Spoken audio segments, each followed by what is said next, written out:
guys all can see what I brought with me. I brought us a special guest. So if you don't know, I'm a naturalist at various county parks, and this is not a creature from a county park. This is a creature from my house. Originally, it's a creature from Maryland. If you've ever been out to Western Maryland, you might have heard tales of the deadliest snake you've never seen before, and that is. You may have heard out in Western Maryland where we have timber rattlesnakes, especially if you've ever met like a crusty old park ranger out there. They might have. Usually, it's people either telling a fanciful tale or insisting that this is something that they have genuinely seen and/or been bitten by in their life. The timber rattlesnake, they will tell you, will hybridize with the eastern rat snake. The timber rattlesnake in Maryland is our most venomous and heaviest snake. It's our largest snake if you count it by weight. And they will tell you that it hybridizes with the eastern rat snake, our longest by length, or our largest by length snake, which can grow in excess of 7 feet, and which is one of the most common snakes in Maryland, with the exception of maybe like the garter snake or the little brown snakes. So they'll tell you that it can hybridize with the black rat snake or the eastern rat snake and produce a snake that is just as long as the rat snake and just as heavy as the rattler. It's just as venomous as the timber rattler, but it's just as fearless of humans as the eastern rat snake. And they'll tell you that it's found all over Maryland. And the only way you can tell the difference between the rat-rattler hybrid and the identical rat snake is that the eastern rat snake, when disturbed, will rattle its tail. Where's Tyler? So yeah, he's having a good time. So he's very happy to be on his back. He may in fact poop on me, but you can see he's rattling his tail. He's trying. It's not actually hitting anything. He's feeling very disoriented right now. So if you encounter the fearsome rat-rattler hybrid, I'll see if I'll put him on the surface and he'll do it. They do frequently rattle their tail, which when they're on a hard surface like this, or when they're in the leaves, creates a sound identical to the rattlesnake rattling the actual rattle on its tail.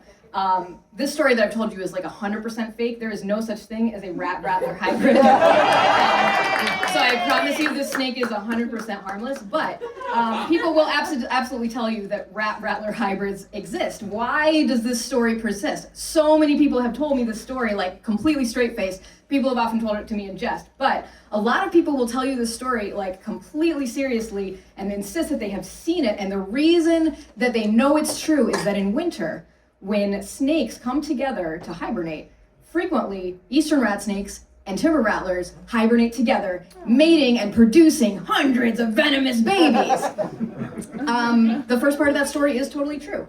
To tell you why, I have to tell you a little bit about snake behavior. When snakes, which are cold-blooded, are born in the spring, they have to eat a whole lot, grow a whole lot. They spend all their energy, even at night. In the summer, a lot of these snakes become nocturnal. And they're called rat snakes because they love to eat rodents. He's not quite big enough to eat like a full-on Baltimore rat. But he could easily eat a rat pup. He would just absolutely demolish a nest full of baby rats. He would love that. He primarily eats very large mice in captivity because they're a lot cheaper. He's a little bit offended if you touch his tail, I will warn you. He's sensitive about that. But you will have an opportunity to pet him later.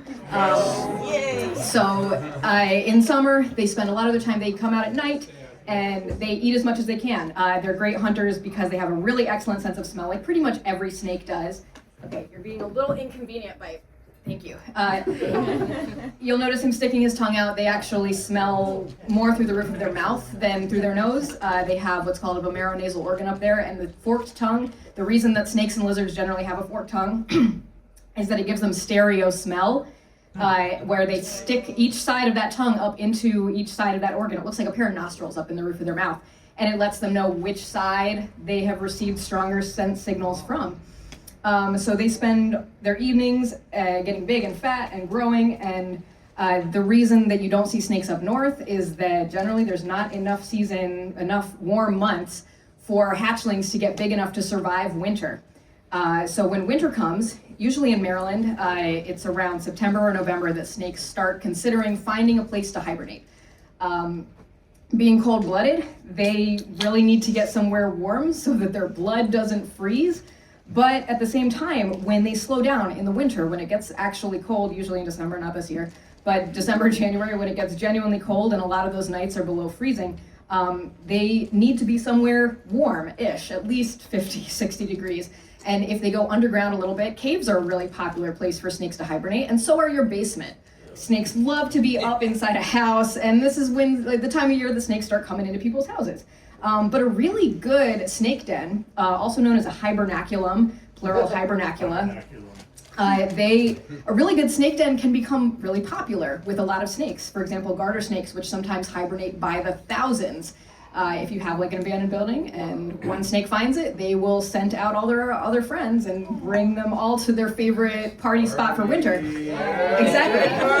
However, snake parties in winter are like terminally boring because they spend the whole time sleeping. They don't eat, they don't eliminate, they just sleep the whole time, which is why sometimes, I mean, maybe if you love a cuddle puddle, that's what a snake party is all about. Snakes actually really love to cuddle. That's like what they're doing all winter.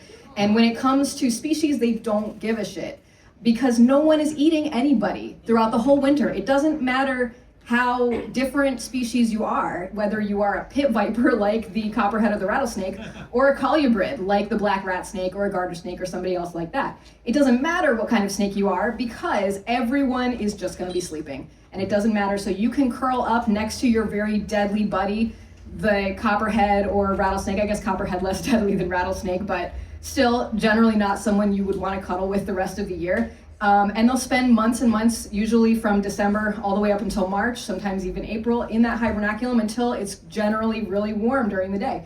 And then they'll eventually come out and go their separate ways and not eat each other, hopefully. But that's the origin of that myth. And also the other reason that myth includes the rattle on the tail, or rather the lack of rattle, but the idea that these guys rattle their tail to show you that they're part rattlesnake, is that rattlesnakes didn't invent tail rattling. It's generally assumed now that tail rattling is a behavior found in all kinds of snakes, venomous and non-venomous. Plenty of snakes that don't have a rattle will actually just shake their tails really fast to tell you like, hey, fuck off. I don't want you to touch me. And it's really efficient, and rattlesnakes were like, we're gonna take this to the next level and evolve a special little organ to make our rattle super loud so that nobody messes with us because we really don't wanna be bothered. And that's why rattlesnakes and rat snakes shack up in the winter and they have a fun, really low-key, boring snake party together. Does anybody wanna hold him? Me.